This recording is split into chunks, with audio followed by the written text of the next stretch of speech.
예, 안녕하십니까. 저는 한신대 5.18 연구센터 센터장을 맡고 있는 김민환 교수입니다.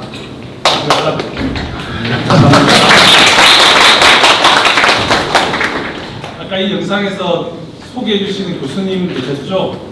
그분을 오늘 특강자로 모셨어요.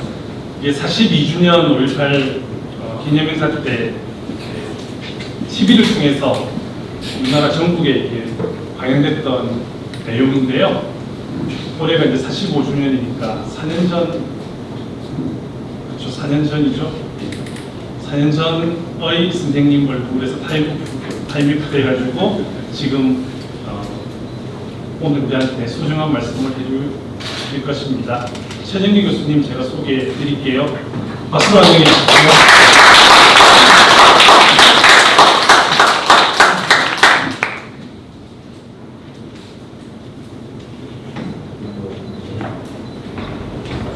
예, 안녕하십니까. 방금 소개받은 최정기입니다. 저도 모르는 영상을 3년 전에 보고 한 번도 못 본 영상을 갑자기 감사합니다. 그 영상 하나 나중에 한번 보여주십시오. 와서 이제 이런 말씀 드리면 좀 애매한데, 저는 1980년에 전남대학교 학생이었습니다. 그래서 이제 이렇게 말하면 우리과가 그래서 열심히 같이 싸웠다 해야 되는데, 그렇게 못하고 도망갔습니다. 무서워서 20일날 광주에서 버스를 타고 도망가서 제 작은 아버지가 계시는 학교에 가서 열흘간 숨어 있었습니다. 별로 한 것도 없는데 도망갔어요. 그래서 이제 그게 실은 그 뒤로 계속 제 삶을 머무르는 그런 얘기가 부끄러움, 수치심 이런 것이 강하게 있었고, 그래서 이제 5.18 연구는 제가 훌륭한 연구자는 아닌데 오랫동안 해왔습니다. 87년에 처음 5.18 연구 시작해서 지금까지 하고 있으니까 꽤 오래 했죠. 38년째 하고 있을 것 같습니다. 좋은 연구자는 아닙니다. 오늘 이제 여러분들한테 해달라고 김민환 교수가 요구를 해서 제가 말씀드렸는데, 대체로 이제 젊으신 분들이 그걸 생각해서 5.18이 뭔지 잘 모를 거다 생각해서 5.18이 이런 거에 따른 걸 좀 팩트 중심으로 전달을 해드리고, 우리 자꾸 5.18이 과거사 문제라고 얘기합니다. 과거사가 아니라 앞으로 우리 미래에도 굉장히 중요하다라는 말씀을 드리고자 이렇게 말씀을 잡았습니다.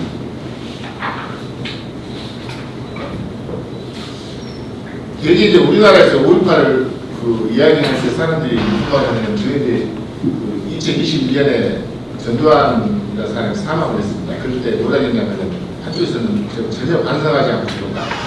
또 한쪽에서는 대통령이 공격이 있다. 근데 그 둘 다 뭐냐면 손점을 전두환 개인에 맞추고 있습니다. 저는 5.18 이렇게 개인적인 사건이라고 생각하지 않습니다. 죽었을 때 해외 언론들을 보면요, 우리나라는 대개 대통령 전두환 씨 아니면 전두환 전 대통령 이렇게 꽂혀있습니다. 외국 언론들은 보면 전 군사 독재자, 프랑스 24 같은 경우는 부처라는 말 아시죠? 도살자라고 표현했습니다. 뭐 되게 이렇게 외국, 그러니까 우리나라 사람들은 굉장히 예의바르게 표현했고, 외국 언론들은 굉장히 좀 런던식 표현한, 우리가 예의가 바른가, 이게 이제 이런 것이죠. 이게 맞은가, 이런 이야기를 좀 해볼 수 있는 것 같습니다.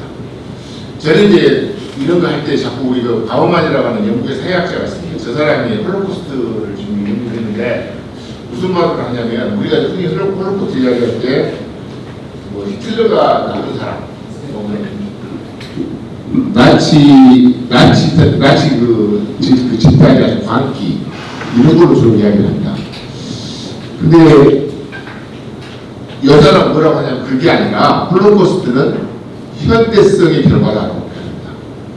관료제 집단이 주로 그걸 이용했고, 과학이라는 것이 이용됐고, 효율성 이야기를 했고, 또 선거를 통해서 히틀러는 집권을 했고, 인종차별이라고 하는 현대성의 하나의 틀이, 하나의 틀이 작용했다는 거예요. 현대성을 성찰하는 중요한 계기가 홀로코스트다 이렇게 얘기합니다. 5.18 시대는 마찬가지로 합니다. 5.18이 그런 전두환 개인 혹은 독재자 이런 사람들의 잘못이 아니라 그 시대의 한국 사회가 어땠는지에 대한 이야기를 할 수 있는 것 같고, 그걸 통해서 오늘날을 좀 되돌아볼 때 좀 미래를 이야기할 수 있는 그런, 우리가 어찌 보면 되돌아보는 항상 지적해 드릴 수 있지 않을까 이런 생각을 했습니다. 그래서 오늘 이게 이제 7980 레짐이라고 부르는 그 시기에 5.18이 어떻게 전개되는가 이걸 좀 보여드리고, 그리고 이제 그런 영향, 미래 자산들에 대해 이걸 좀 간단하게 말씀드리겠습니다. 우선 저는 5.18은 이틀에서 이해한다고 생각합니다. 잘 아시다시피 70년대는 우리나라가 유신체제라고 부르는 체제였습니다. 사실 이 이야기를 일찍 좀 설명하면 좋은데, 유신체제 이야기는 우리 김민환 교수한테 나중에 수업 시간에 들으시고, 그 사실 우리는 그 독재체제만이 아니라 우리 일상을 짓밟은 체제입니다. 머리가 길다고 길거리에서 머리를 이발로 물어버리는 시대입니다. 미스카트를 입었다고 여자들 치마 길이를 지고 탄압하던 시대입니다. 그런 시절에서 민주화 운동이 일어났죠. 근데 뭐 아시다시피 이것은 11.6이라고 하는 박정희 대통령이 사망하고 시작해서 이제 6월 항쟁이 일어나는 큰 기간이 있습니다. 이 기간 전체 속에 5.18을 위치 지을 때 저는 5.18을 이해할 수 있다고 생각합니다. 이것은 이제 그 구체적으로 제가 다 말을 못하고요. 일단 11.6부터 시작하겠습니다. 11.6은 잘 아시죠?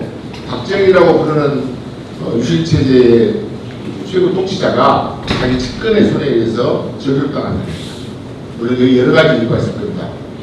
민주화운동도 영향을 미쳤을 것이고, 미국 양면도 있었을 것이고, 또 2인자, 그 유신체제에 대해서 2인자 연승하는 그룹들 사이에서 갈등도 있었을 것이고, 있었지만 어쨌든 11.6 유신체제는 종말을 보아야 됩니다. 그러면서 이제 우리 흔히 말하는 7980, 79년에서 80년에 이르는 일종의 민주화운동이 열리는 시기가 나타나기 시작합니다. 이 시기는 저는 이제 뭐가 중요하다고 생각하냐면, 대다수 국민은, 그러니까 대통령 권한대행, 당시 대통령 권한대행마저도 이제 자기가 대통령이 되면 바로 헌법을 개정하고 민주화를 하고 자기는 물러나겠다라고 말하는 그런 시기입니다. 민주화 시작된 시기죠. 근데 한편으로 생각해보면 우리나라 국민들이 그 민주주의를 원하지만 또 한편으로는 민주화와 반대되는 어떤 권위주의 체제, 독재 체제, 군사문화, 이게 몸에 습득되어 있는 시기입니다. 아까 선생님들하고 점심 먹어서 그 이야기를 했는데, 대학에서도 줄바따를 때리는 시기입니다.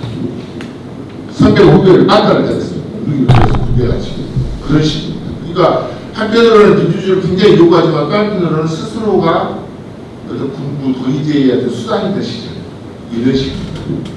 그리고 또 한편으로는 이런 권위체제를 유지하자고 하는 세력들이 엄존하는 시절, 이런 시기, 이게 이제 이 시기의 특징이죠. 이럴 때 이제 군은 어떻게 움직이냐면, 그 유신체제를 살려야겠다고 생각하는 사람들은 저렇게 움직이죠. 손철 교수가 외국 학자의 이야기를 인용해서 한 이야기가 제 이야기인데, 다단계 뿌듯합니다. 첫 번째는 12.12 군사반란을 일으켜서 군대 해임을 장악하고, 자기가 실력자라는 것을 대내외에 80년 4월 14일 날 중앙정보부장 서기로 올라갑니다. 제가 왜 뿌듯하냐면요, 중앙정보부장은 현재 군인이 할 수 없다는 게 법에 명시되어 있었습니다. 그 법을 무시하고 정보부장 올라가죠. 대통령한테 자기를 임명해라 라고 압박을 가하죠. 그 다음에 이제 5.17 조치합니다. 5.17 조치는 좀 이따 좀 자세하게 들어가죠. 그리고 5월 18일 날 국가폭력을 자행하고 8월 17일 대통령으로 선출되는 이런 일련의 쿠데타가 있었습니다. 이런 쿠데타가 막 진행되는데, 11.6식 군사반란을 한번 가보죠. 이게 왜 쿠데타냐? 여러분들 이제 요즘은 우리나라, 제가 어디서 또 강연을 한번 했는데, 요즘은 이 내란이나 군사 쿠데타에 대해서 굉장히 흔하게 시하더라고요. 작년 12월 3일 사태를 겪으면서 많이 알게 됐습니다. 한번 잘 보십시오. 대통령의 죄가 없이 육군 참모총장을 보안사령관이 체포했습니다. 있을 수 없는 일이죠, 이것은. 두 번째, 사단장 임무로, 지금 노태우 사단장입니다. 저 사람이 전방에 부사단 병력을 자기 마음대로 서울로 빼버립니다. 서울로 진격시켜버렸어요. 보안사에서 그 길을 다 열어주면서. 또 하급지휘관들이 어떤 절차 없이 상급지휘관을 체포했습니다. 또 병력 이동을 마음대로 하고 육군본부를 공격한다 이런 다른 같은 국군을 공격하고 있었죠. 그러니까 이런 사태, 이거 누가 봐도 군사반란이죠. 군사 쿠데타입니다. 저렇게 하고 저걸 통해서 이제 전두환과 신군부 반란세력이 군대 해임을 장악합니다. 그리고 이후에 신군부 반란세력은 권력 장악을 준비합니다. 그 K공작이라고 해요. 스킨 공작이라 해서 정확하게는 2월 달부터 시작하고 그때 이미 이제 군을 시내에 투입할 준비를 한다. 충전 훈련을 막 시작하죠. 이런 것을 좀 하는 겁니다. 이게 이제 유신 체제를 잔존시키고자 하는 유지하고자 하는 사람들이 주로 하던 일이었습니다. 이때 이제 80년에 무슨 일이 주로 있었냐면 되게 두 가지 단어가 합치게 됩니다. 하나는 서울의 법입니다. 일반 시민들 단어. 무슨 말이냐? 그 68년 체코의 프라하봄이라는 언론에서 채용하던 프라하의 민주화를 상징하는 용어가 있습니다. 아, 대한민국도 이제 유신 독재 체제를 벗어나서 민주화가 됐구나 라고 하는 게 언론에 계속 이야기가 됐습니다. 그래서 모든 사람들이 저도 그때 대학 다녔으니까 아, 이제 우리나라는 민주화가 되는 거야 이렇게 생각하고 있었죠. 당연하다고. 설마 이걸 누가 들었고? 이러고 있었습니다. 근데 또 한편으로 언론에 계속 신문에 나는 표현이 안개적 부분이란 말이에요. 이게 헌법 개정 문제랄지 무슨 비상계획 전송 문제랄지 이런 게 불분명하다. 안개, 하나도 안 보이다. 쉽게가 제로다. 이런 말이죠. 이 두 개, 이게 1980년 봄을 상징하는 두 개의 의미입니다. 하나는 서울의 봄, 하나는 안개죠. 근데 대부분의 학생운동하는 사람들 낙관적이었죠. 일반 시민들 낙관적이었습니다. 뭐 그때 국민연합 이런 데 하시던 분들, 이런 분들 오다부터 유익한 목사 사진이 보이던데 유익한 목사님도 마찬가지로 좀 낙관적이었습니다. 되겠지? 왜? 이 모든 국민이 원하니까 이러고 있었습니다. 자, 지금까지는 전국 전체를 얘기했다면 이제 5.18 이야기를 좀 하려고 합니다. 그러려면 전남대 내가 이렇게 말하면 사람들이 조금 지장을 하나 이런데 당시 전남대학교 학생운동이 1980년 봄에 가장 강력했다고 생각합니다. 총학생대학 선출할 때 투표율이 80% 있습니다. 그 사람의 득표율이 보면은 그 사람이 4,500표 정도 얻었는데 2등이 1,100표 얻었거든요. 막강하게 얻었죠. 자, 이게 한 이유가 있습니다. 79년 만에 전남대 묘한 사건이 하나 터집니다. 지금 여기 보이는 저 건물이 옛날 전남대 본관 건물이고 저기 1층에 여러분이 보시는 제 오른편에 있는 1층이 상담 지도관실이라는 겁니다. 상담 지도관실이 아니라 자기 좋게 들죠. 학생들한테 상담하는 것이 아니라 정보기관 공작원들이 상주하는 곳입니다. 경찰서의 정보과 행사들, 그 보안사 직원들, 또 중앙정보 직원들 이런 사람들이 상주하는 것입니다. 그래서 학생들이 누가 운동한다고 하면 저희가 사가다 두들겨 패고 아니면 누구한테 막 돈 줄 테니까 우리 편에 누가 일보에 이렇게 하던 그런 공작을 주로 하던 것입니다. 알죠? 모든 학생이 내가 그 있다는 것을. 그때 저걸 어떤 여학생들이 지나가다가 야 저기 저 공작한 놈들 저 나쁜 놈들 아니야? 하고 뭘 해보냐면요 불을 질러버립니다. 그때 그것을 영화에서 그게 나왔대요.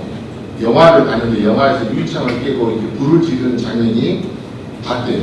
그러니까 이 여학생 3명이 사대 학생들이었는데 유리창을 깨고 거기다 이렇게 기름을 좀 부르고 조리에다 불을 붙여 던졌어요. 그러니까 불이 크게 나지는 않았습니다. 집기를 일부 좀 타고 말았어요. 근데 이 보안사, 이 정보당 사람들은 자기들 본부가 섰다는 거잖아요. 그러니까 이제 대규모 수사를 시작합니다. 그래서 제가 지금 인성가방 미팅 참가자만 낙서 저항도 이게 뭐냐면 인성가방 미팅이 뭐냐면 당시 전남대 학생운동까지 서로를 몰라요. 워낙 탄압이 강해서. 그러니까 우리 미팅을 빈자리에서 한번 만나자. 그래서 인성가방에 80명 정도가 만났답니다. 아, 당신이 누구냐고 우리 앞으로 잘해보자고 이렇게 악수한 자리였답니다. 누구 헤어졌어요? 아무것도 없어요. 그 다음에 낙서는 뭐냐면 칠판 같은 데다가 전남 학생들 뭐하냐 뭐 이런 거 이 반국제 하자 뭐 이런 주장하는 게 낙서 좀 했었죠. 저랑 조금 빈이 뭐냐면 어떤 분이 이분이 얼마 전에 전남대 전라도 교육과 하시던 분인데 경상도 갖고 전남 학생들한테 편지를 보냈습니다. 경상도 학생이라는 이름으로. 그래서 야, 니들, 그 전남대 니들 전부 다 그냥 죽어버려라. 이런 식으로 편지를 막 보냈단다. 이거 갖고 뭐 하냐는 거죠. 요거에 전부 다 미해결 과제였는데 경찰들이 수사를 하죠. 어떻게 수사합니까? 그때 수사하면 간단해요. 평상시에 데모 할 만한 애들 무조건 잡아서 수사를 됩니다. 자, 네가 했지? 안 했다. 그러면은 이제 증거가 나오고 안 했다 증거가 나오죠. 누가 했겠냐고 또 수업해요. 맞다 보면 할 수 없이 누군가를 부려야 될 거 아니에요. 그러면 그 사람 또 불러다가 뗍니다. 이렇게 수사했어요. 그렇게 해서 한 80여 명이 재집필합니다. 고문을 당하죠. 그리고는 이 사건을 중앙정부에서 대규모 사건으로 엮었어요. 다 엮어갖고 그 사람 이야기 들어보면 시장까지 찍었답니다. 뭔 내용인지 모르고 이렇게 시장까지 다 찍었대요. 그런데 11일이 되었죠. 자기들 유치장에서 한 20일 정도 수사를 받고 났는데 갑자기 11일가 터져갖고 이 일을 조작할 데가 없어졌어요. 중앙정부 사무소인데 아시다시피 김태규라는 중앙정부장이 박정희 대통령 총을 땄거든요. 그러니까 사건을 할 수가 없습니다. 그런 상황, 중앙정부가 무력화됐죠. 그러니까 언급결에 국가에서 예산을 들여서 전남대학교 운동권 학생들이 모여서 회의할 수 있는 시간을 준 거예요. 2주간 유치장에 앉아가지고 계속 한 60명 정도가 한번 어떻게 할 것인가 회의됐답니다. 그러니까 그 회의에서 결정된 대로 우리 나가면 총학생회 건설하자. 아니면 그 다음에 이제 우리 어렵게 문제에서 회의할 거냐. 이런 이야기를 주셨다는 거예요. 서브니한테 만들자 이런 거. 이렇게 한 것이 이제 그 덕이 있었죠. 그 덕에 80년 범의 전남대가 비교적 밀사를 하는 거죠. 총학생회 그래서 4월 9일 날 총학생회 건설하고 총학생회에서 한내 민주화운동을 3가지 하죠. 어휘 스테이지 운동, 교련 반대 운동, 서클연합회 건설. 그 전에 동아리 자체가 저렇게 함부로 못 만들게요. 무신체계에서는. 이렇게 막 하죠. 그러다가 이제 정부가 계속 호흡을 맞추면서 서울 지역 학생들이 정치 투쟁으로 전환할 때 5월 초입니다. 전남대도 5월 투쟁으로 정치 투쟁으로 전환하자. 그래서 이제 항대에서도 시작하죠. 또 이렇게 하고 5월 우리 원래 5월 15일 날 시에 가두시 주자 하고 있다고 그래요. 근데 서울에서 먼저 나가봤습니다. 그러니까 이제 전남 학생들 막 흥분이 됐죠. 이미 우리도 나가자 그러죠. 그래가지고 5월 14일부터 16일까지 시위를 했습니다. 서울과 차이는 서울역 해군이라 해가지고 서울역 굉장히 폭력적인 으로 부딪히면서 거기서 이제 해군을 해서 돌아가서 하죠. 근데 우리는 굉장히 평화적이었습니다. 옆에 사진이 당시 사진입니다. 당시 종합생장이나 이렇게 텐트를 들고 광주 시내에서 3일간 좀 가두시기로 했죠. 특히 마지막 날 5월 16일 날은 저렇게 저것을 저녁에 햇불시기로 했습니다. 햇불을 들고. 햇불시라고 그 다음에 마침 5.16이잖아요. 그래서 5.16 화영식까지 도입됐죠. 그러면서 총학생장이 마지막 16일 날 뭐라고 말했냐. 자, 만일 상황이 잘못되면은 오전 10시에 전남대에서 12시에 도청과 광장에서 만나자. 이렇게 이제 약속을 했습니다. 저는 그 말 장면이 다 기억이 나거든요. 총학생장이 그 말하고 나와서 차 타고 전남대로 가고 서울에 해산했죠. 도시락에서. 자, 저렇게 했죠. 했는데 이제 5일째 조치가 시작합니다. 5월 16일에 우리가 그걸 가서 그 다음날 5월 17일이죠. 이게 이제 다단계 쿠데타 3단계입니다. 24시를 위해서 계엄령을 지속까지 확대한다는 거예요. 그때 왜 저 말이 나오냐면 계엄령을 해제하라는 요구가 강했어요. 계엄령을 왜 생겼냐면은 박정희 대통령이 서거했기 때문에 생긴 사건이 계엄령입니다. 그러니까 새로 대통령이 뽑혔으니까 계엄령을 유지할 이유가 없다. 해제해라라는 게 엄청난 요구였습니다. 근데 신군부 쪽에서는 그걸 갖고 있어야만이 행정권을 장악하고 권력을 장악하는 거죠. 안 놔요. 그런 상황입니다. 그런데 시민들이 요구한 것을 전면으로 반박한 것이 사실 제주도는 비상적인 게 아니었거든요. 제주도를 확대한다. 이를 요구를 거부하겠다고 분명히 한 거죠. 그렇게 하고 개헌 후보 10호를 발표합니다. 자, 정치활동 금지. 그걸 국회 통보 없이 국회를 무료로 공세합니다. 김대중을 예비공수합니다. 또 여권 정치에는 불법 연행했습니다. 그러니까 김종필 인사상도 연행다. 김영삼은 같은 연행했습니다. 그리고 헌법에 없는 국가보위 비상기구 설치하겠다고 말했습니다. 입법 행정권을 한나라에 주고 있는 대한민국 헌법에 입법 행정권을 분리하게 됐습니다. 그 헌법을 100% 무시한 거죠. 국가보위 비상기구를 만들겠다 이렇게 했습니다. 그리고는 집중한 헌병들이 그 국무회장을 둘러싸고 아무런 토론을 없이 통과시켰습니다. 딱 한 사람, 당시 교육부장 같은 김옥기라고 하는 이화여대 총장 출신 여자분이 있었어요. 그분이 이렇게도 되는 겁니까? 이 말 한마디 했다고 해요. 나머지는 조용해서 바로 통과했거든요. 후레타죠. 그렇죠. 자, 5.18은 이 쿠데타의 반국가가 시작합니다. 광주지역은 있으냐면 57일 날 군이 이미 57일 날 낮부터 전남대에 와서 텐트를 치고 있었어요. 그러니까 5월 16일 날 우리는 밤에 해산을 했기 때문에 그때까지가 데모를 거의 한 두세 달을 날마다 함께여서 전부 다 피곤해서 집에 가서 자고 있었어요. 근데 그때 밤에 이게 텐트를 치고 전화상까지 가서 가고, 그리고는 요걸 군 기록에는 2시 반, 새벽 2시간, 18일 새벽 2시 반에 전남대를 정하겠다 이렇게 표현하는데, 이때 전남대 두들겨 맞은 사람들은 밤 11시에 두들겨 맞다고 해야 됩니다. 밤 11시에 실공술병력이 전남대를 접견합니다. 전남대, 조선대, 광주 교대, 세구대를 접견합니다. 그거는 아무런 법적 근거 없이 오직 학교에 있다는 이유 하나로. 그때 운동권 학생들은 학교에 없어요. 되게 실험실이나 도서관에 있던 학생입니다. 전남대에서 69명, 조선대에서 43명을 체포를 했습니다. 이때 맞은 사람이 들어보면 그 사람이 안경을 쓰고 있는데 보자마자 분명히 제일 먼저 주먹으로 안경부터 치더라고요. 그거는 얼마나 두들겨 맞았는지 내가 물어봤거든요. 그 사람이 앞에서 그 공간까지 끌려가는 길이가 한 500m나 되나? 차 타고 가냐고 걸어가냐는 기억을 못합니다. 어떻게 가는지 모르겠어요. 그거는 온 그렇게 모르겠어요. 그건 다시 학생과장이 아침에 들어가서 그 사람들 갔는데 그 사람도 똑같이 말해요. 그런 폭력을 썼습니다. 그거는 이제 그날 밤에 또 예비검속을 한다고 전화해서 광주에서 22명을 예비검속 한다고 다녔어요. 근데 12명이 검거됐죠. 나머지는 검거 안 됐습니다. 자, 이런 일이 이제 무슨 말이냐면 그 당시 폭력이라는 것을 먼저 시작한 쪽이 어디냐? 군입니다. 5월 18일 아침에 시작한 것이 아니라 5월 17일 밤중에 먼저 폭력을 했습니다. 아무런 이유도 없이. 그리고는 이제 그 다음 아침에 등교하려는 학생들을 전부에서 봤습니다. 이때 이제 학생들이 그 10시경에 모이자 중학생 약속도 있고 일반 공부하러 온 학생들도 있어요. 무조건 나가요. 맞고 심지어는 그 당시 교수님이죠. 교수님 학교에 들어가려다가 소위 앞에서 자세가 불량하다고 얻어맞았습니다. 우리 소장 앞에서 함부로 이렇게 좀 부탁할 수 있다고 때렸습니다. 그렇게 이제 난리를 친 거죠. 그러고서 이제 학생들이 이제 구호를 외치기 시작하니까 막 무조건 또 와서 죽이기 시작합니다. 그때 그 군봉이 있어요. 제가 조금 재수가 없어서 군대를 간 데가 5월달 지나가고 군대로 나중에 80년 11월달에 군대를 갔습니다. 24달 양평에. 그랬더니 가짜로 갔더니 5월달 때 썼다는 군봉이더라고요. 진짜가 보는데 그 사람들 말하자면 이걸 나무를 푹 쪄갖고 압축을 했답니다. 나무를 쪄서 그래서 굉장히 단단합니다.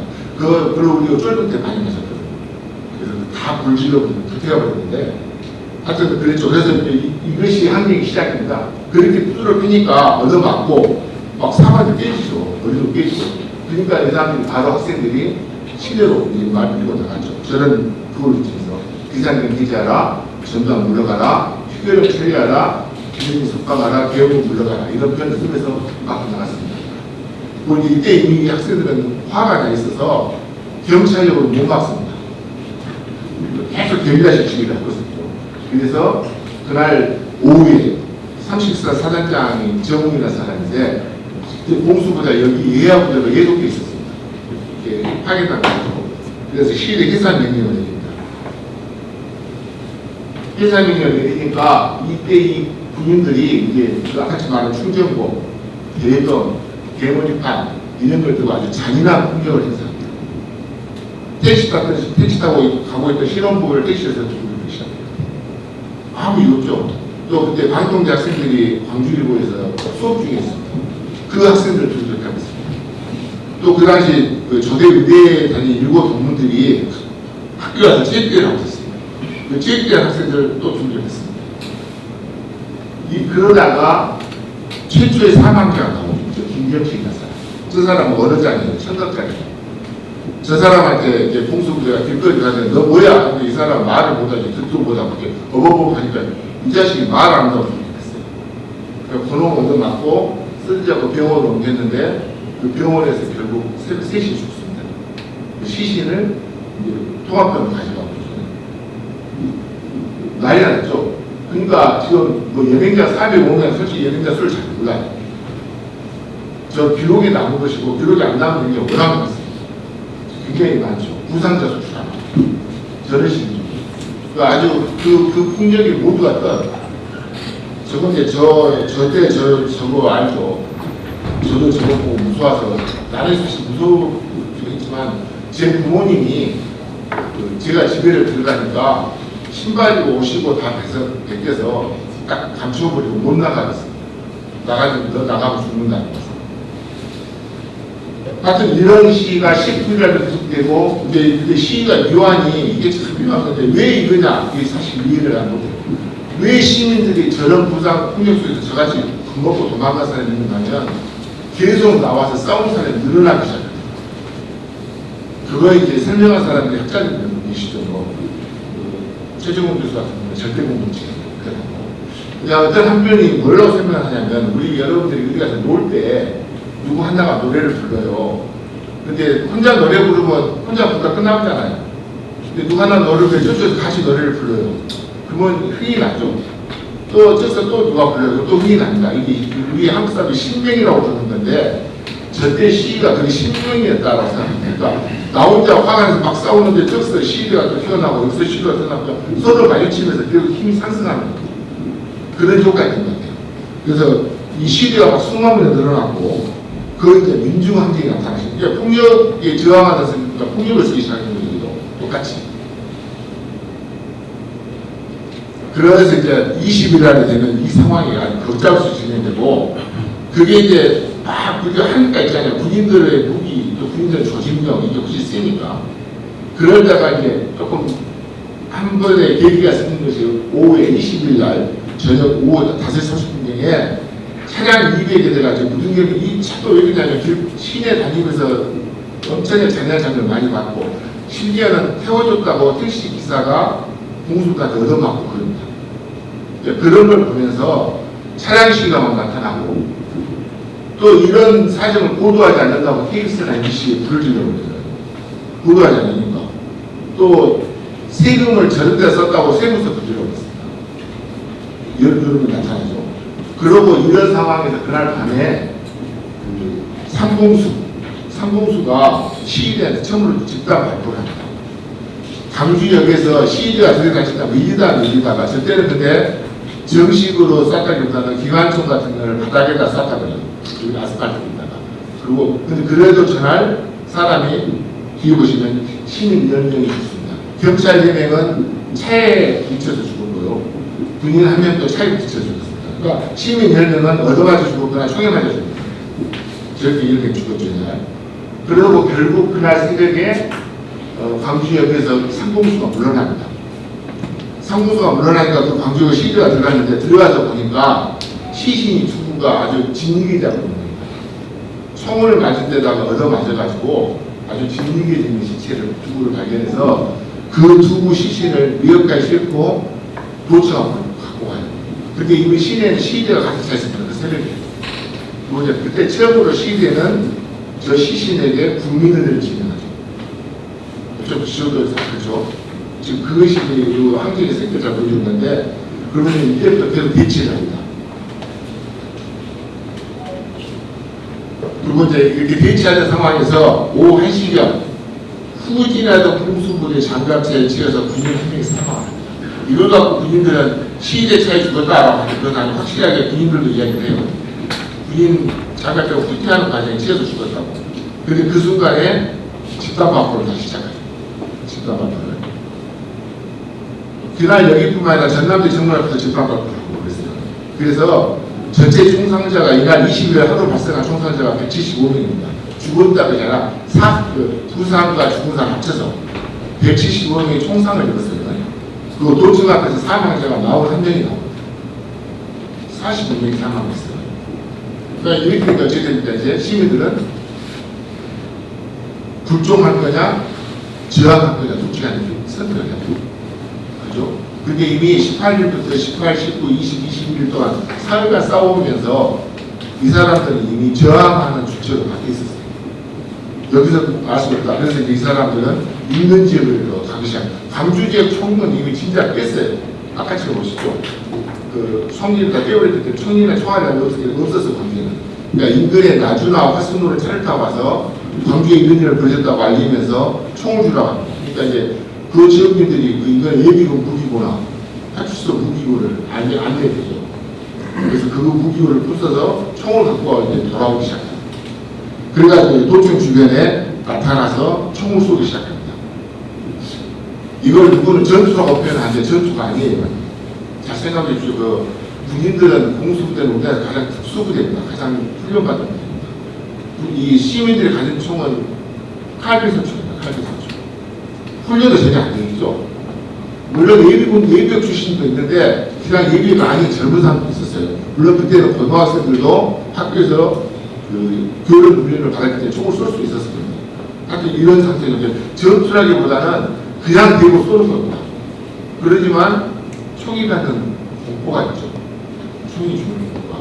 그래서 속시가 공개 아마 이게 우리나라의 한국제정의 최초로 시민들이 무기를 들고 국가에 저항한 그런 사건입니다. 그리고 이제 이렇게 되니까 5시 반쯤 군이 도청과 자기 주둔지였던 조선대와 전남대에서 철수해버립니다. 그리고 무장시민이 광주 지역을 장악하게 되죠. 이것을 빨리 들어보면 광주가 고립됩니다. 저는 이때 이제 도망쳐 나가가지고 한평이라고 해서 있었는데 갑자기 광주하고 모든 연락이 전화도 안 되고 제 이제 부모님은 광주 계시니까 걱정되기 시작합니다. 이게 어떻게 되냐면서 그건 뉴스에서 맨날 그런 장면 나오고. 자, 이 시기에 아까 제가 이제 전남으로 무기를 구하러 갔다 했는데 보시면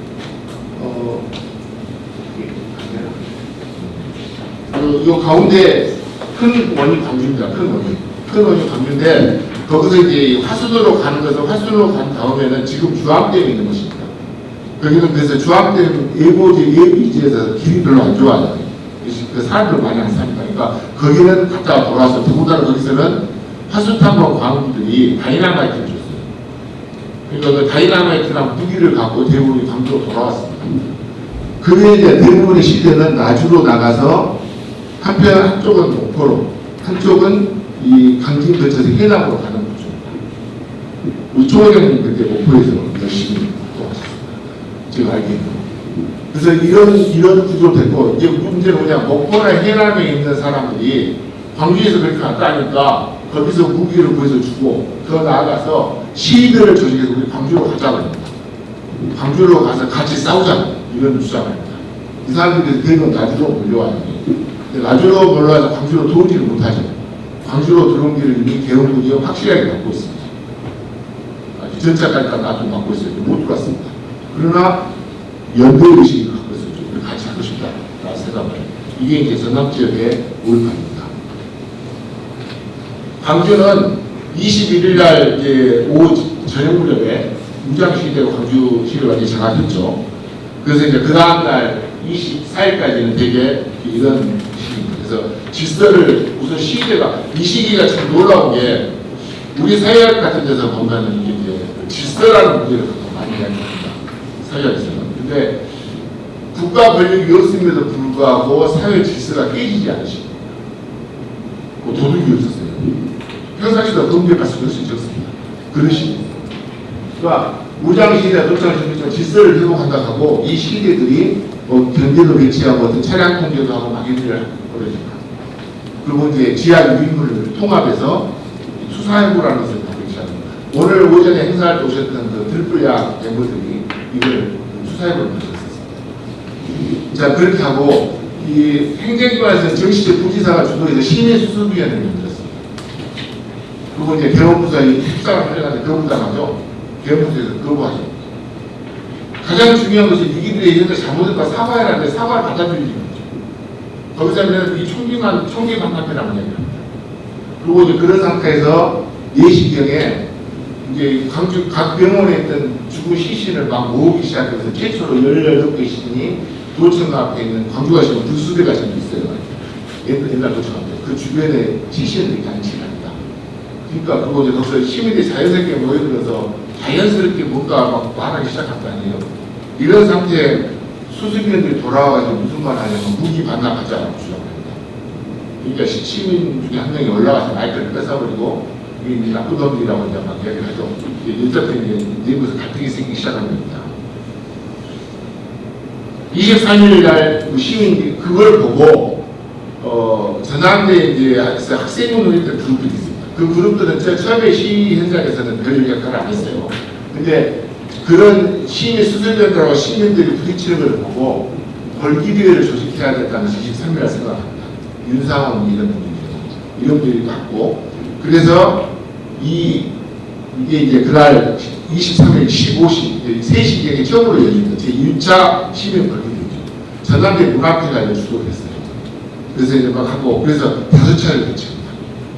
근데 이게 그래서 참 되는 게 크게 보면, 한편으로 보면은 무기 반납을 주장하는 수습이가 있다면, 또 한쪽에서는 피해 값을 받아야 된다, 항의를 계속해야 된다라고 주장하는 권리대가 있습니다.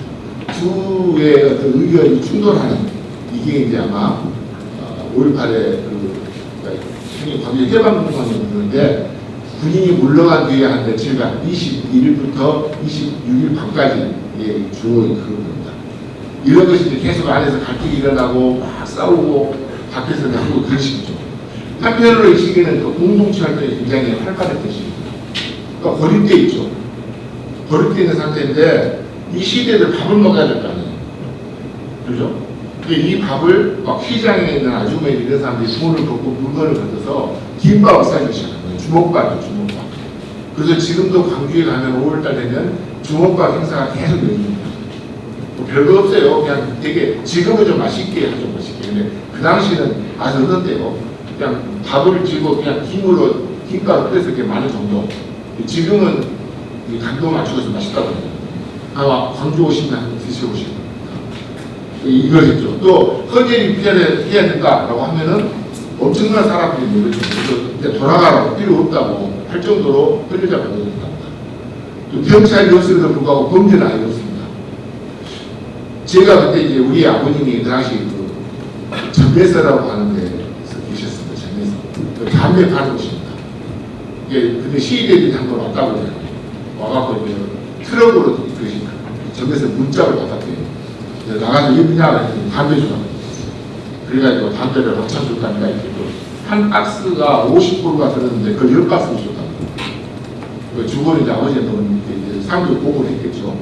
근데 그 연락을 도청 상황실에 했더니 상황실 사람이 와가지고 무슨 그냥 꾸깃꾸깃한 돈부터 종전까지 모은 돈을 갖고 와서 죄송하다고 이 돈으로 대짜를 집어준다, 이 돈을 받아라 그래요. 담배값으로. 근데 그냥 내가 상보다가 잊었다고 보고를 했다. 그러니까 그냥 가져가라 했다는 거예요. 그러니까 상당히 나름대로 질서가 잡혀 있었다라는 생각이 저는 드는 겁니다. 그리고 뭐 물건이 필요하다 그러면 모두 와서 기부를 하고 또 자원봉사도 굉장히 많이 나타나고. 그러니까 전남대 학생들 중에 체포되거나 폐비 입었던 학생들 되게 보면요. 21일 도망갔다가 25일 날 대학생들은 모여라라고 하는 방송, 가드 방송을 합니다. 그러니까 그 방송 듣고 몰려온 학생들이 많습니다. 도망간 것에 대한 부끄러움이. 저 같은 경우도 시골로 왔을 때 못하지만 아마 광주에 있었으면 갈 가능성이 있죠. 그렇게 이런 학생들에서 많이 나중에 다치고 그래요. 그리고 이제 시민군이라는 것이 만들어지죠. 처음에 무기를 막 가져와서 건술공원이라는 데서 어떤 이렇게 막 무기를 가르쳤어요. 총 쏘는 법을 가르쳐주기 시작합니다. 그러니까 이 사람들이 특공대가 아무것도 아니에요. 그냥 총 갖고 총 쏠지만 하면 자기들끼리 특공대라고 하면서 도청 앞으로 가고 도청으로 군인을 향해서 총 쏘는 거였어요. 이게 특공대입니다. 그리고 이제 지역 방위라고 해서 광주 지역에 가는 뭐 화순나가는 데랄지 이런 데 백운동이랄지 이런 데가 그 지역 주민들이 지역 방위를 하겠다고 있었어요. 이런 지역 방위가 있었고, 그건 이제 21일에서 사람들이 22일이 되면은 기동순찰대라는 이름으로 광주시내 경비를 하고 질서 유지하고 이런 움직임을 합니다. 저런 그룹들이 항상 있었습니다. 그리고 이제 특수기동대 제가 사실 넣어야 되냐 말아야 되냐 그랬는데 차량 한 대에 한 10몇 명이 모여서 아예 이 사람들이 기관단 쪽까지 세다 거치를 하고 우리는 경군하고 전투를 하겠다고 하는 주장을 했었습니다. 저도 실제로 하지는 못했어요. 이런 일이 있었고, 그리고 이제 26일 날 환경 지도부가 새롭게 만들어지면서 기동 타격대라고 부르는 조직이 만들어요. 이 사진이 그 사진입니다. 이 사진은 이제 당시 찍힌 사진들을 보안사에서 다 압수를 해가지고 나중에 사진첩을 자기들이 보안사에서 만들었습니다. 그래서 그때 그 사인식이 보안사 일단들을 알고 공개 요청을 해서 받아서 나오는데 저 입구인으로서 경찰들이 대거 지갑을 있는 것이 저걸 저 사람이 자기들이 있고 또 구했던 파일 수총을 들고 이동작전에서 한 40명 정도의 인원이 모여서 만든 26일날 만들어졌습니다.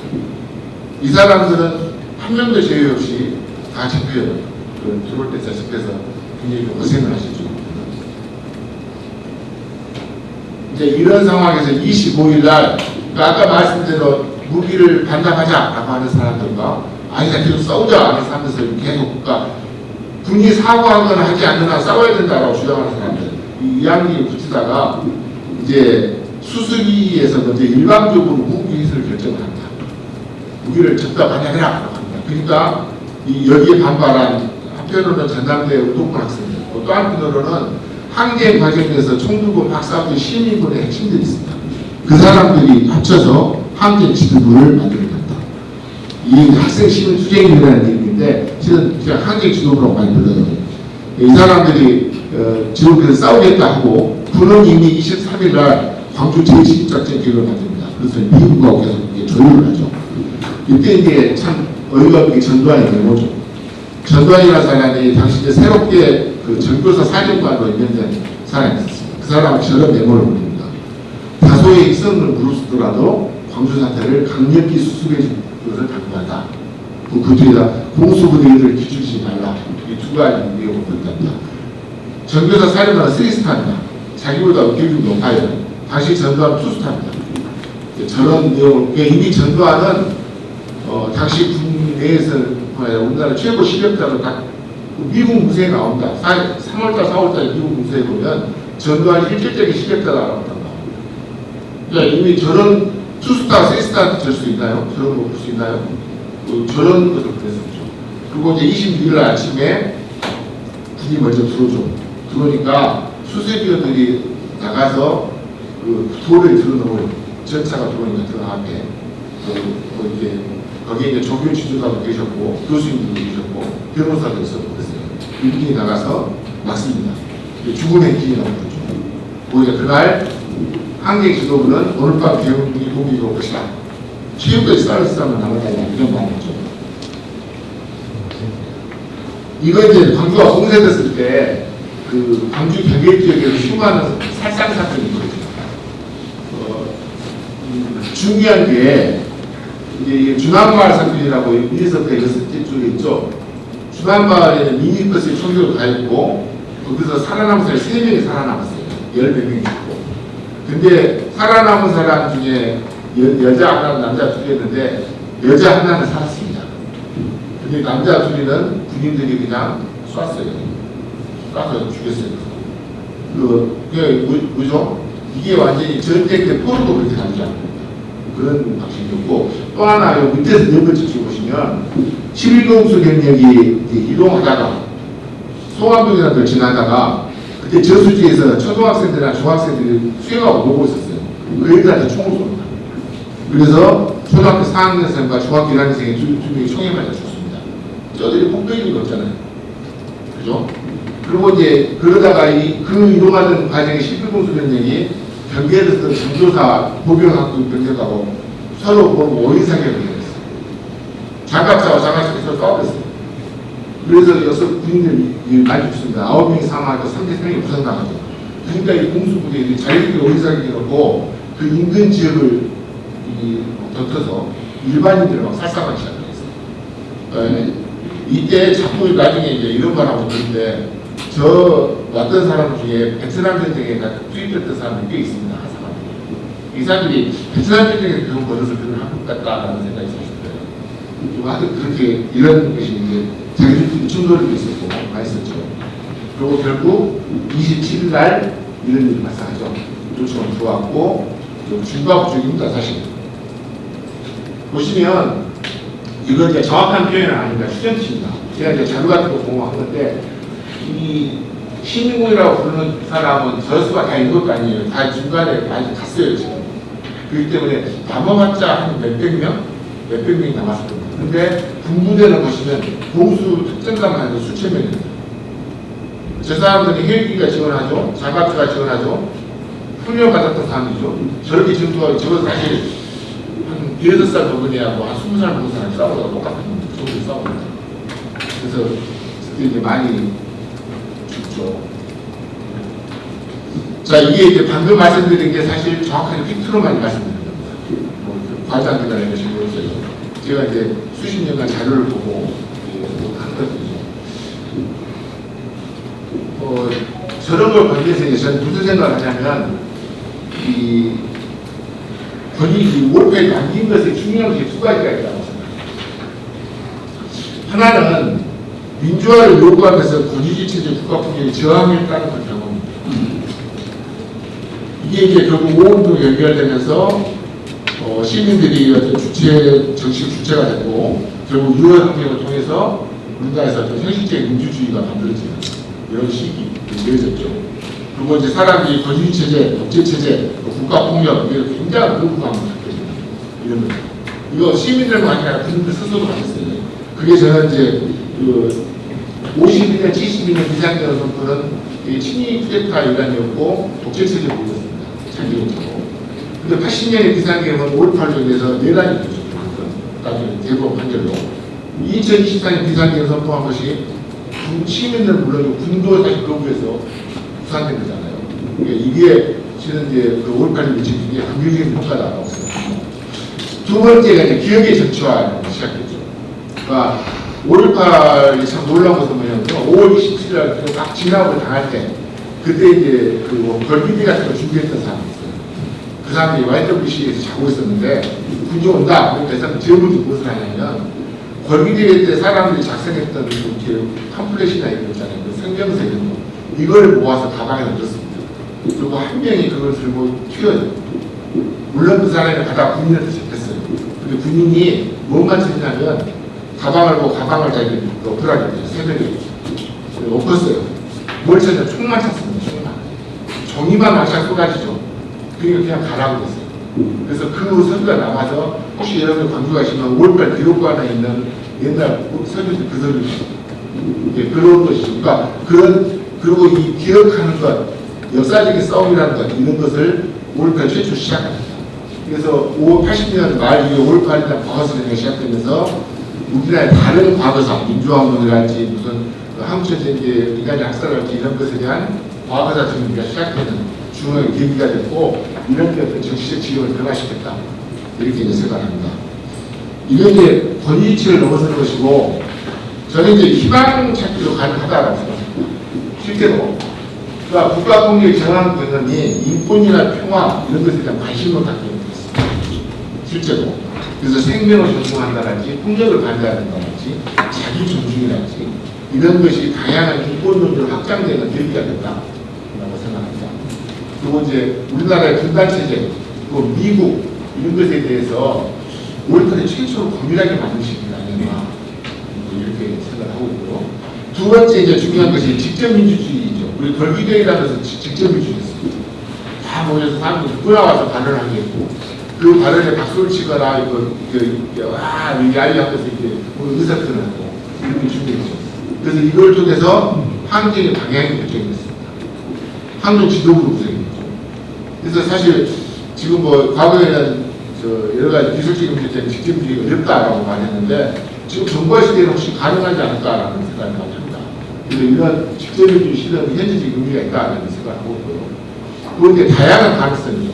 우리가 최근에 한 이 90년대 이후로 공동체라는 표현이 계속 자주 나오는데 주목박이라든지 허전할스라든지 자원봉사라든지 이런 것들을 보면은 미래지향적인 공동체가 가능하지 않을까 그런 생각을 많이 하고 있고 또 이런 우리가 흔히 이제 87년 체제 그 형식적인 민주주의라고 하는 이야기를 한다면 5.18을 보면서 자유나 정의, 민주주의, 평화 이런 개념에 실질적인 내용까지 다 보내볼 수 있지 않을까 이런 생각을 하고 있습니다. 예. 제 강의는 이런 하고 혹시 질문 있으시면 해주시기 바랍니다. 일단 박수를 한번 보내면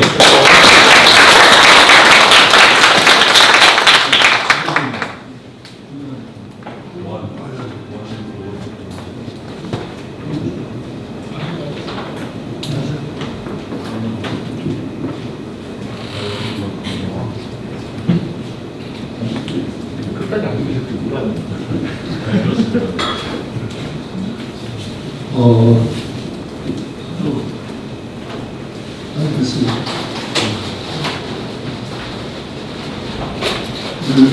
중심으로 강의하는데 아주 계속 비공감호하고 그러니까 스쳐가는 쭉 이야기 말씀드려서 최정기 교수님은 사실 월파를 학자 중에 굉장히 많은 분량의 연구한 강주에서 대표적인 월파 연구자이시죠. 오늘 오셔서 다시 한번 쭉 스크린처럼 아주 오랜 연구의 결과물로서 굉장히 팩트 중심으로 체크를 해주셔서 45년의 세월이 격차가 있지만 현장감 있게 여러분들 들었으리라 생각합니다. 의미에 대해서는 뭐 각자 받아들이는 해석의 차이가 있을지 모르지만 이 갈제가 정말 80년 5월 17일부터 쭉 28일까지 시간대별로 잘 정리해 주시고 이제 이런 일들이 보니까 자기 경험이나 자기가 경험한 부분들에 대해서는 좀 해석의 차이가 많이 있는데 이것은 백과사전 같은 성대를 잘 해주셨다. 이 발제를 보면서 그런 평가를 하고 싶고요. 그 다음에 이제 의미에 대해서는 최근에 여러 가지 말씀을 합니다만 그것도 역시 지금 다 정리를 잘 해주시는 것 같습니다. 다만 지금 늘 이렇게 여전히 월파는 진행이 됩니다. 아직도 사실 강주 저희가 당사자이기도 하지만 당사자는 현장에 있었던 사람, 특히 이제 강주는 아니지만 목포에 있었고 강주는 이제 상부대 경찰에 가서 그 후로 재판 과정, 그다음에 오고 보안 수사, 그다음에 소위 지역사를 통해서 수많은 참여자들의 그 증언 또 그 이야기 스토리들을 모아가면서 퍼즐 맞추듯이 지금은 이제 계속 기억하고 있습니다. 네. 그런 입장에서 보면은 아직도 그 월파를 배고프다. 진실이라는 게 이렇게 팩트식으로 알려졌지만 이 진실이라는 게 자기만 알면 뭐예요? 많은 사람들이 알아야지. 많은 사람들이 이렇게 알아야 되고 그리고 단순히 역사적으로 일어났던 이 어떤 행위가 알면 뭐래요? 이게 새로운 미래를 위한 어떤 좀 유산이 되고 그래야 되겠죠. 그런 점에서 제 5월 정신이 이번에 이제 비상비용으로 인해서 다시 어느 해보다도 45주년은 다시 돌아온 느낌으로 제가 설명해서 말씀드렸는데 과거의 기억이 다시 되살아나는 그래서 새로운 미래를 열어가는 어떤 큰 5.18이 부활했다 저는 그렇게 생각이 듭니다. 5.18이 부활했는데 과거의 그냥 단순한 부활이 아니고 5.18에 참여했던 시민들의 영혼과 그 오늘과 봄여가를 진행되면서 그 바랬던 어떤 절규 그리고 그냥 그렸던 세상 이런 것들이 지금 현실화되고 있는 그 과정에 어느 때보다도 지금 5.18이 굉장히 우리에게 와닿는 그런 미래적 사건, 과거가 아니라 미래적 사건으로 다가오지 않나 생각이 듭니다. 그러나 역시 이것이 전하는 그리고 이 내용 실천을 내는 매개들을 통해서 우리들이 더 알려지고 이 진실이 더 알려질 뿐만 아니라 새로운 미래에 세워가는 그런 건강 자산으로 나왔으면 좋겠다 생각하고 그런 점에서 한신대학이 오늘 제가 설명했지만 사실 한신대학이 5월 8일 5.18을 저는 이 5.18 정신을 어떻게 이렇게 태동시켰던 씨앗 같은 것이라 저는 생각합니다. 실질적으로 5.18에 관여했던 사람들,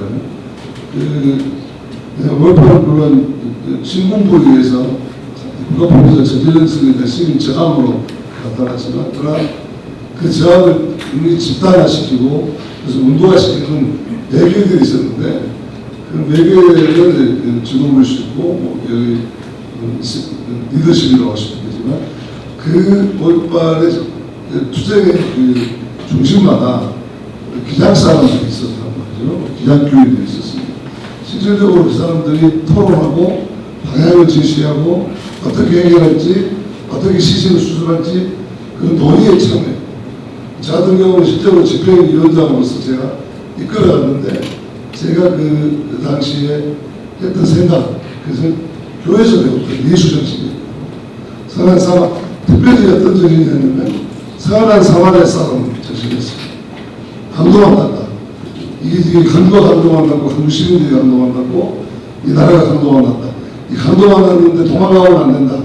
선한 사마리아 사람처럼 가서 치료해주고 참여하고 이들 구해야 된다. 이거였거든요. 가장 강하게 내적으로 역동적으로 저를 참여하게 만든 것은 교회에서 배웠던 사마리아 사람의 정신이었습니다. 그런 점에서 보면 지금 이 한신대학이 어떻게 보면 5.18을 가능하게 했던 정신이고, 그런데 그동안 우리가 너무 겸손해서 그 정신을 계속 이렇게 정리하고 또 만들어가는, 발전시켜 나가는 그런 일들을 좀 못했어요. 강주는 우리가 전남대학교를 중심으로 했지만, 그런데 이제 다행히 우리 김성근 총장님 말씀 중으로 김연아 교수님께서 이번 5.18 연구를 만들어가지고 이 일을 계속 할 수 있어서 우리 한신대학이 평화대학 시행하고 있는데, 평화대학으로 가는데 그 평화를 이루는 그 알갱이가 민주화에 닿겠습니다. 그래서 5월에서 평화, 민주에서 통일로 하는 그 길목에 우리 또 전환기를 맞이하고 있습니다.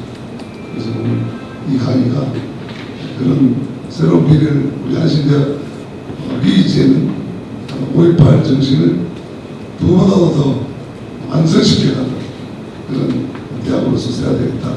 그리고 오늘 이 강의가 그런 점에서 우리에게 더 소명감을 주고 동기를 보여주는 그런 시간이다. 우리 여기 계신 우리 특히 젊은 우리 학우들이, 미래 세대 여러분들이 인사전에 과거의 사건으로 여기지 않고 여러분 삶의 의미로 받아들여서 여러분 삶을 통해서 완성시켰으면 좋겠다. 그런 점에서 교수님께 다시 한번 감사드립니다.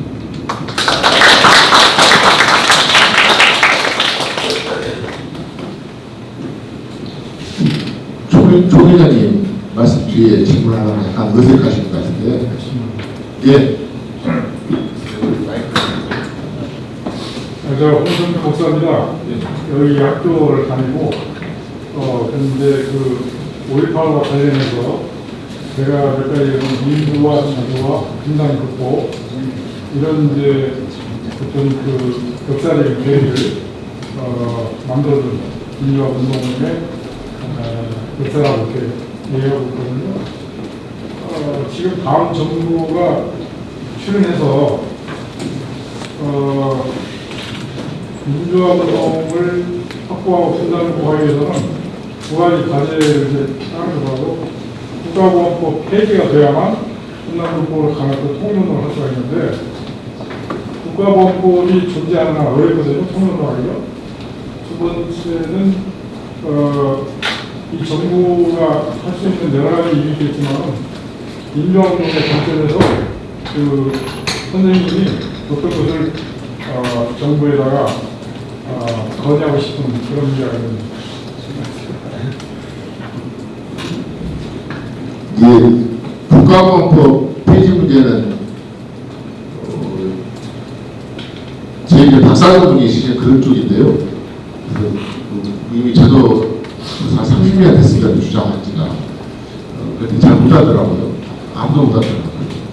여전히 그건 중요한 과제라고 생각합니다. 그리고 민주주의에 대해서는 우리가 이제 민주주의를 80년대에 했다고 하는데 우리가 민주주의 어떤 것이 제 생각에 뭔가를 생각할 때 딱 두 가지입니다. 하나는 대통령 직선제고 또 하나가 지방자치제입니다. 지방자치제나 대통령 중심제가 이게 민주주의의 필요 충분 조건인가 생각해보면 아닐 것 같아요. 그래서 그 민주주의의 내용을 채워가는 문제가 굉장히 중요한 것 같습니다. 그런 부분을 크게 그래서 최근에 무슨 이렇게 예란을 정리하는 과정에 정당들이 이것을 자기들끼리 그냥 타협하게 말고 사회 전체의 의사가 직접 구별할 수 있는 사회 대지역 이런 표현을 쓰시는데 저는 그 상당히 옳다고 생각하거든요. 여전히 또 그렇게 방향 안 갈 것 같은 느낌도 좀 불안한데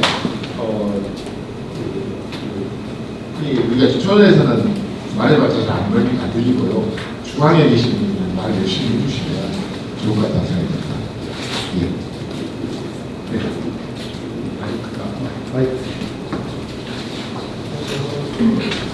신학과에서 학생들을 가르치고 있는데요. 선생님들이 잘 하셨습니다.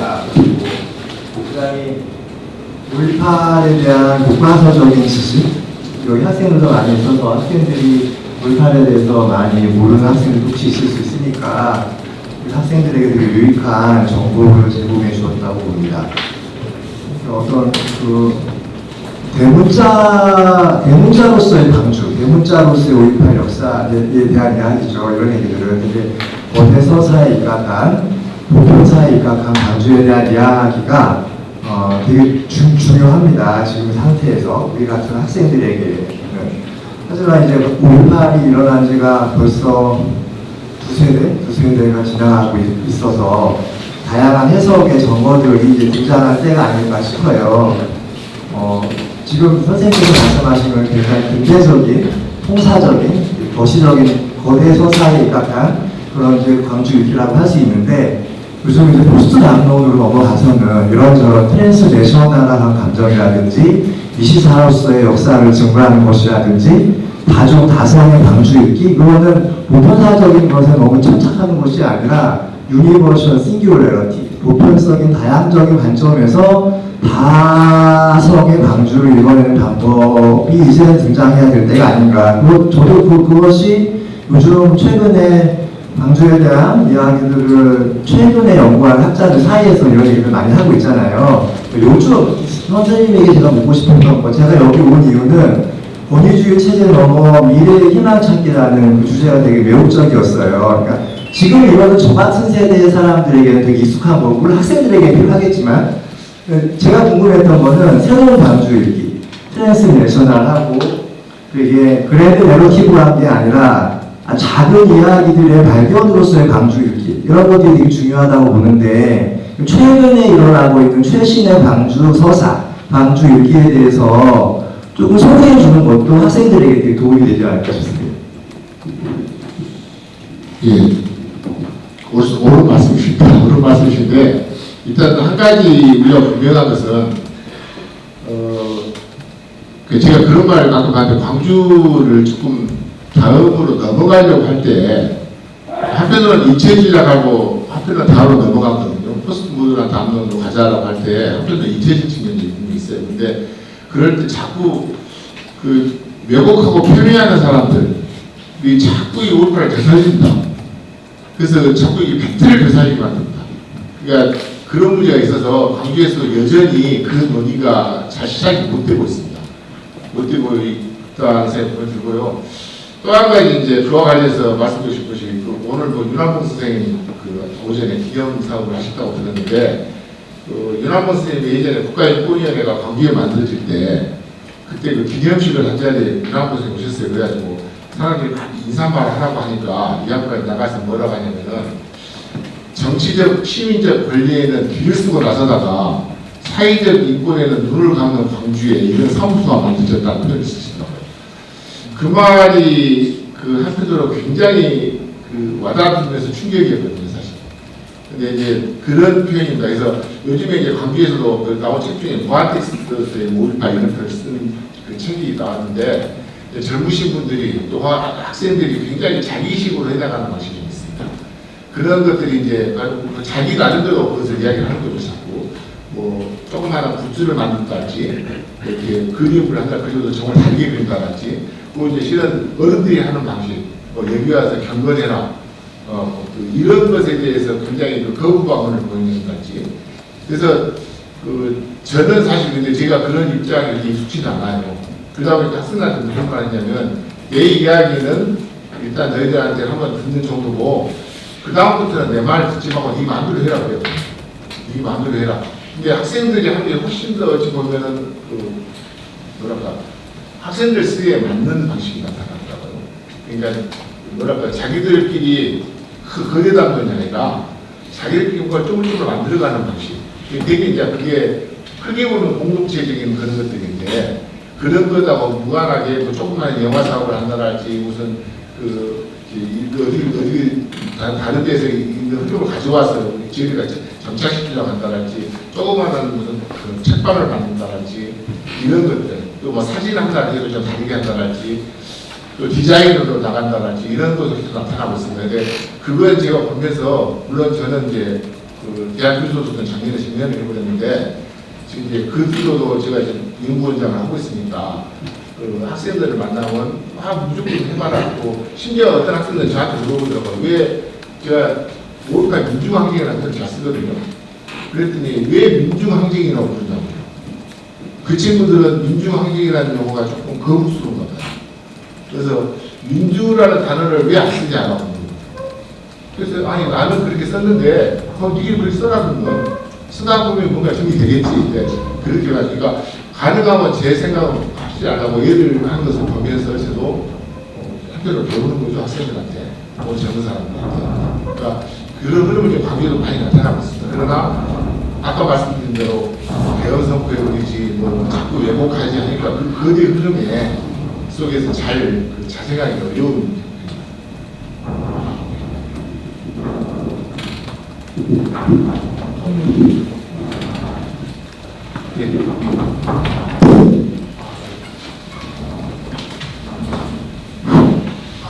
한신대학교 사회복지학과에 재학 중인 서경래라고 합니다.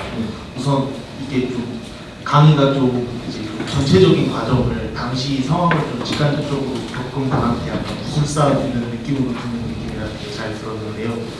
이제 광주 민중항쟁이 우리에게 남기는 메시지 부분에서 이제 뭐 민중항쟁이 이제 직접 민주주의의 약간 실험적인 모델이나 아니면 이제 연대의 가능성을 보여줬다라는 의견에는 되게 좀 공감 갖게 생각을 했는데, 이제 일본 쪽의 분단 체제 및 미국의 위상에 대한 고민으로 이어진다는 부분이 저는 오히려 이게 민중항쟁의 좀 본질적인 목적을 좀 가리면서 그 특정 세력들이 자신들의 좀 목소리를 내기 위해서 억지로 좀 섞는다는 느낌이 들어가지고, 혹시 그렇게 생각하는 비판이 맞을지 여쭤보고 싶었습니다.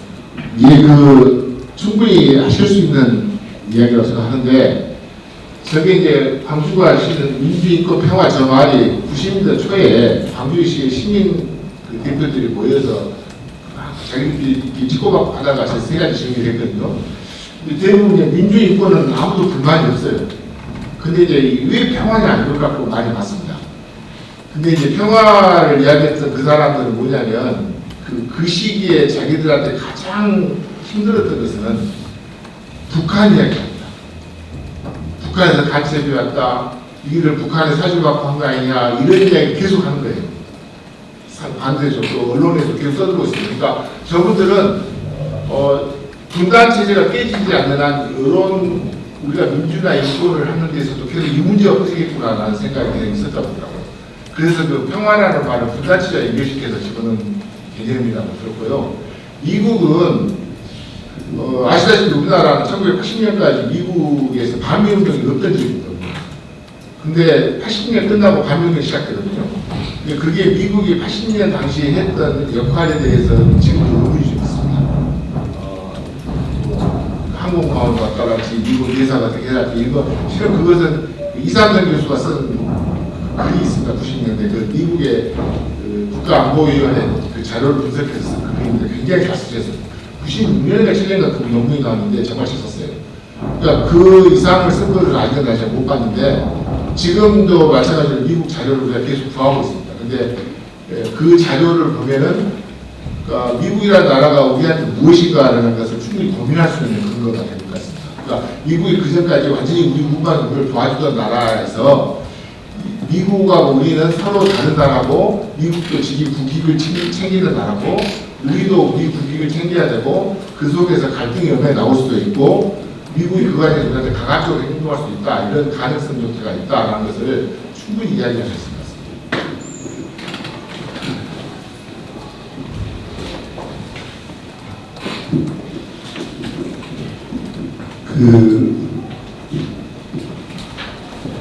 그 부분에 대해서는 그 당시의 직접적인 시민들의 의식이 제가 경험한 거니까 말씀드리면 제가 5호 보안대에 갔을 때 저는 가슴에 태극기를 뽑고 있었습니다. 태극기를 뽑고 그리고 이 선배 예비군복을 입고 그렇게 이제 집회연장을 했는데 나름대로는 그게 애국심으로 하는 거였죠. 근데 그랬는데 보안대 가서 고문을 하는데 저한테 뭐라 하냐면 너 빨갱이지였어요. 너 빨갱이지. 그리고 북한에서 누구한테 돈을 받아서 이렇게 했느냐. 그래서 김대중, 정동영, 박상규 이렇게. 그래서 계속 그쪽으로 몰고 갔어요. 그래서 당시에 우리 그동안 배운 방법교육으로 그때 이제 22살 청년에는 여기 걸리면 정말 죽겠구나. 그래서 그거를 아니라고 그냥 맞고 기절하면서 참았습니다. 그것 때문에 다른 거였으면 아마 그 소위 말해서 불고 손을 찍었을 거예요. 근데 여기 걸리면 이제 아주 비참하게 죽겠구나. 그리고 나서 느낀 게 저만 그런 게 아니라 공무원단에 갖고 같이 있던 동지들이 이건 분단 국가에서는 사람 살리는 일도 빨갱이구나. 이 분단 체제를 극복하지 않고는 우리는 사람 살리는 일도 이 나라에서 할 수 없겠구나. 이걸 절실히 깨달은 거였고 두 번째는 5.18 당시에 강주 목포 시민들이 받은 것은 26일 날인가 부산에 미국 항공모함이 들어온다했을 때 함성을 질렀습니다. 누군가가 미국의 항공모함이 부산항에 들어왔대. 이제 우리 살았어. 누군가가 그러니까 함성을 질렀어. 근데 나중에 알고 보니까 이게 정반대인 거예요. 오히려 미국이 이거를 방관하거나 또 우리 합리적 의심으로 이것에 대해서 전두환을 나중에 인정해주고 지금 이제 그런 부분에서 미국이 아름다운 나라가 아니구나. 모방이 아니구나. 이런 게 아주 그래서 바로 그 뒤로 나타난 게 이제 일본하고 문부식 우리 주장 목사도 이제 그분들이 일본하고 조직되게 되는 거죠. 네, 감사합니다. 저는 지금 약간 당황하고 있는데요. 왜 이렇게 진지하게 시험주시는지 시간이 지났거든요. 다음에는 제가 시간을 좀 더 넉넉하게 되고 학생들한테 제가 한 가지 약속 드릴 건 아까 저기 신행 선생님도 그렇고 디프리 열사 기념사 앞에서도 그렇고 80대 학생들이 6월 말쯤에 보면 차와 식은 제가 아까로 못 받았는데 숙박은 제가 약속을 받았거든요. 그래서 여러분들 눈으로 광주를 다시 볼 수 있는 기회를 학교 차원에서 한번 마련해 볼까 생각하고 있습니다. 못다한 이야기는 나중에 그때 광주에서 하시고요.